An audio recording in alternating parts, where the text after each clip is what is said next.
लंबा धागा और लंबी ज़बान हमेशा उलझ जाती है, इसलिए धागा लपेटकर और ज़बान समेट कर रखें। बदलती हुई चीज़ें अच्छी होती है, मगर यकीन कीजिए बदलती हुई अपनी भी बहुत तकलीफ देते हैं। धूप का तो बस सिर्फ नाम ही बदनाम है, जलते तो लोग एक दूसरे से हैं।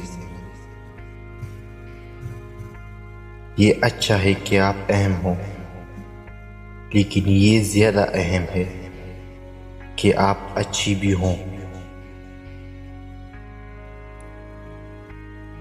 कोई सफर बिला हासिल नहीं होता,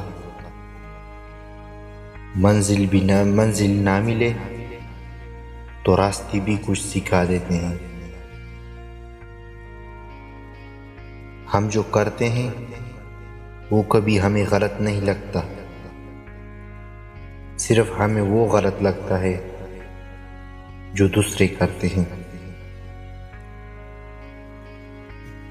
जिनमें तन्हा चलने के हौसले होते हैं, एक दिन उन्हीं के पीछे काफिले होते हैं।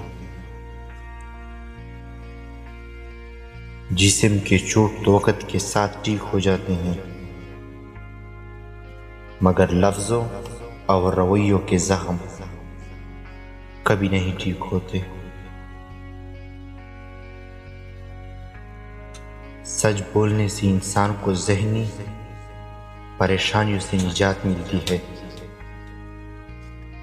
और इसका दिल हल्का हो जाता है।